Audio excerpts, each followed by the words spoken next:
Contouring, baking, हाईलाइटनिंग, sculpting, सब कुछ।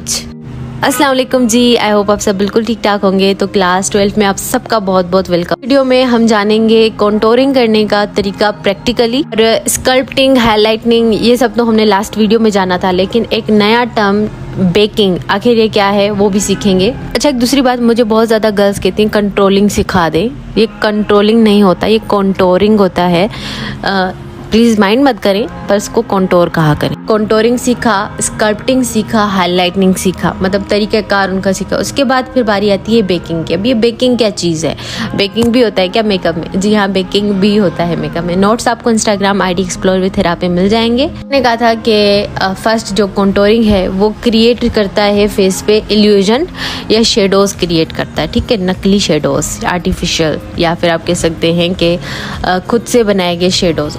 Sculpting क्या होती है? क्रीम कॉन्टोर के साथ कॉन्टोर करना होता है बेस लगाने से पहले। उसके बाद हाईलाइटनिंग होती है। हाईलाइटनिंग फेयर कलर का कंसीलर लगाते हैं अपने अंडर आइज या टी जोन पे, किस लिए? ताकि वो पॉपअप लगे। और बेकिंग होता है कंसीलर प्लस लूज पाउडर। और वो कैसे होता है आज मैं आपको खुद बताऊं। इतनी फरमाइश आ रही थी कि कुछ प्रैक्टिकल करके दिखाएं, कुछ प्रैक्टिकल करके दिखाएं, तो चलिए बेकिंग आज मैं आपको प्रैक्टिकली करके दिखाती हूँ। बेस मैंने ऑलरेडी लगा के रखा था। अब मैं ले रही हूँ यहाँ पे मिस रोज का कंसीलर, जो कि मेरे बेस से फेयर है, मेरी बेस से फेयर है, ठीक है ना। तो मैं अपने अंडर आइज पे लगा रही हूँ अच्छे तरीके से। इसी तरह से होता है बेकिंग। आपने लगाया कंसीलर, बेस लगाने के बाद आपने अपने आइज के ऊपर लगाया कंसीलर, ठीक है। वो कोई सा भी कंसीलर हो सकता है, लेकिन फेयर होना चाहिए, क्योंकि हम हाईलाइटनिंग के लिए यूज़ कर रहे हैं। जो आंखों के नीचे लाइंस आ जाती हैं ना, ये उस चीज़ को ख़त्म करने का एक सोल्यूशन भी है। उसके बाद आपको चाहिए कोई सा भी लूज़ पाउडर, आपके फेस से फेयर लूज़ पाउडर होना चाहिए, फेस से फेयर, ठीक है। आपने लूज पाउडर भर भर के स्पंज पे लिया, भर भर के, ठीक है। ज़्यादा आ गया है तो उसको डस्ट आउट कर दो, एंड देन उसको अपने अंडर आइज पे इस तरह से लगाओ। अच्छा, मेरे मास्क पे पाउडर गिर रहा था, ये कोई वो मत करना, आप लोग हंसना मत, मैं करके दिखा रही हूँ, मुझे अप्रिशिएट करना प्लीज़, ठीक है। भर भर के लगाओ अपने अंडर आइज के नीचे। इससे क्या होगा? ये होगी बेकिंग। इसको आपने छोड़ देना है, ठीक है। इसको छोड़ देना है, अपना आईज मेकअप कर लो, कॉन्टोर कर लो, सब कुछ जो भी करना है वो कर लो। इसको छोड़ दो, इसको सेट होने के लिए छोड़ दो।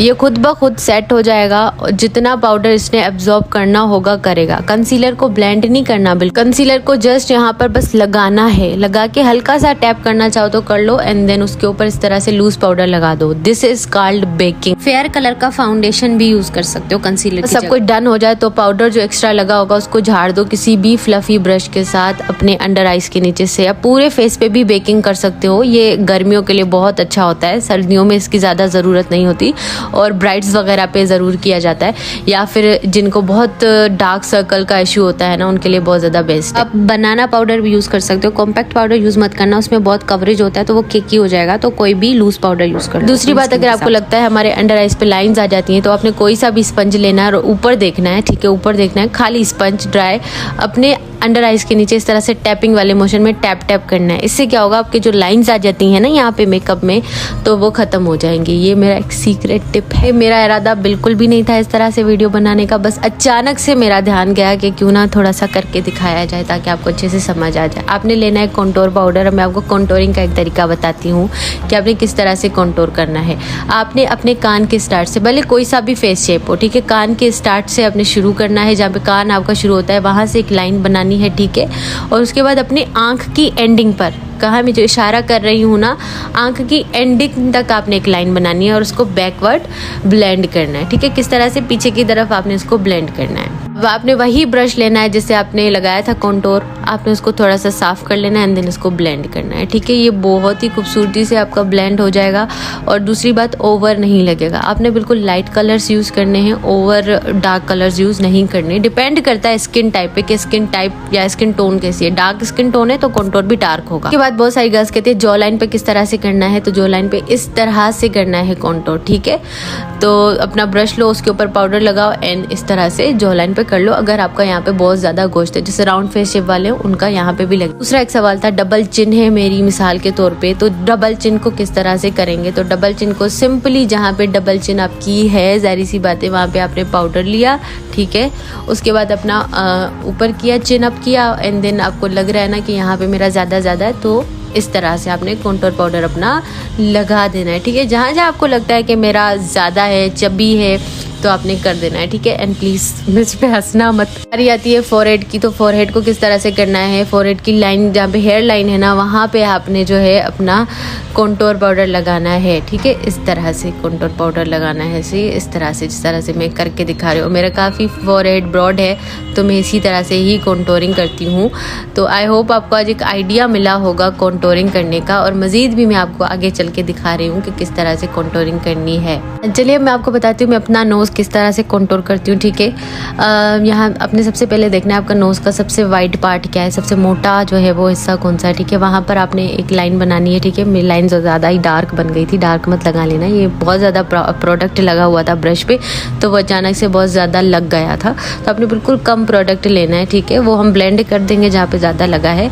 एंड देन देखिए मेरा जो नाक है ना, वो एक तरफ से मोटा है और दूसरी तरफ से बिल्कुल पतला जाता है। तो जहाँ भी ज़्यादा मोटा होगा हम वहाँ पे कलर थोड़ा सा ज़्यादा लगाएंगे। और ऐसा नहीं है कि अगर दोनों तरफ से बराबर मोटा है तो हम बराबर ही करेंगे, अगर बराबर नहीं है तो फिर बराबर आपने कलर नहीं लगाना, दोनों की तरफ से लाइन एक जैसी बना लो, तो वो बिल्कुल अजीब सा, बिल्कुल पतला सा एक नाक लगेगा और वो अच्छा नहीं लगेगा। ठीक है, अब देखें मैंने कंटूर बराबर कर दिया दोनों तरफ से। ठीक है, उसके बाद बीच में इस तरह से जो ये ब्रिज जो होता है नोज़ का, इसको हाईलाइटनिंग पॉइंट कहते हैं। यहाँ पे हम लगाएंगे कंसीलर। अगर आप कंसीलर नहीं लगाना चाहते तो आप कोई लिक्विड फाउंडेशन भी लगा सकते हो, स्टिक भी लगा सकते हो। अगर आप ये भी नहीं करना चाहते तो हाइलाइटर जो होता है ना, ग्लोई हाइलाइटर, वो लगा दो बस। फिर ये सिंपल सा तरीका है। मज़ीद जो लगता है एक्स्ट्रा लग गया उसको ब्लेंड कर दो, आपका कंटूरिंग जो है वो डन हो गया। मैं अपना इसी तरह से करती हूँ। ठीक है, मुझे ज़्यादा पतला दिखाना होता है तो मैं मज़ीद पतला दिखा देती हूँ, लेकिन ज़्यादातर मैं ऐसे ही करती हूँ। वो कंटूरिंग के लिए नोज शेप्स हैं, आपके लिए गाइड है, आप इसका स्क्रीनशॉट अपने पास रख लें। अब आपको जहाँ से जहाँ जो चीज़ मोटी लगती है वहाँ पर उस चीज़ को कट करना है। कभी भी ऐसा नहीं करना कि पूरे नाक को एक तरह से आपने कंटूर करना। एक डायमंड फेस शेप है, मैं आपको इसकी कंटूरिंग करके दिखाती हूँ। ये डायमंड फेस शेप जैसे मैंने आपको समझाया था कि डिसेंडिंग ऑर्डर में बड़ा होता है, यानी फोरहेड से बड़ा होके नीचे चिन तक बिल्कुल छोटा हो जाता है। तो मुझे सबसे ज़्यादा जो वाइड पार्ट लग रहा है ना, अपने क्लाइंट का सबसे वाइड पार्ट देखना है फेस का, उनके शेप्स पे नहीं जाना कि उनका शेप क्या है, वो हार्ट है, वो क्या है, ये चीज़ें नहीं देखनी होती क्लाइंट से। क्लाइंट की सबसे ज़्यादा ये चीज़ देखनी होती है कि उनका फीचर कौन सा बड़ा है। तो इनका जो फीचर मुझे लगा है सबसे बड़ा, वो लगा है इनका फोरहेड। तो मैं इनके फोरहेड पे कर रही हूँ। ठीक है, कंटूर फोरहेड पे किस तरह से करना है, ब्रश लेना है। अब ये क्योंकि एक पिक्चर है तो एक कागज़ बना हुआ है तो उसको उसकी ही अकॉर्डिंग चलाएंगे, तो मैं एक ब्रश के साथ कर रही हूँ। आप अगर नोज़ कंटूरिंग करेंगे रियल लाइफ में तो फ्लैट कंटूरिंग ब्रश लेंगे। ठीक है, मैंने भी वहाँ पे अपने नोज़ के वक्त नहीं लिया, आप फ्लैट लोगे तो ज़्यादा बेस्ट रहेगा। उसके बाद मुझे इनके थोड़े चीक बोन्स हाई लग रहे थे तो मैं इनको थोड़ा सा सेटल करूँगी। सही है, इस तरह से बस चीक बोन में हल्का सा कलर दूँगी, ज़्यादा नहीं, हल्का सा कलर।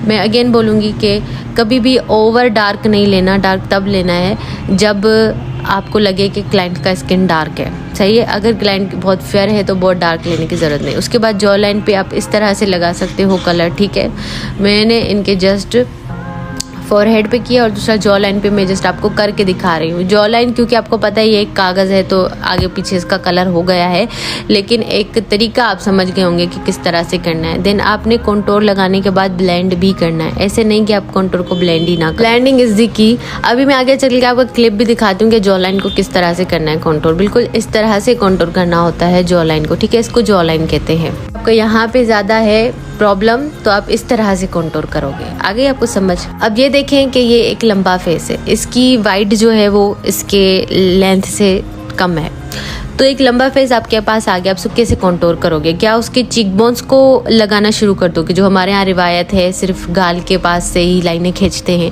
क्या वो करोगे? नहीं, कभी भी नहीं। एक लंबा चेहरा आ रहा है और वो बिल्कुल चिपटा हुआ है, बिल्कुल पतला सा और लंबा है, तो उसकी लंबाई को हम काटेंगे।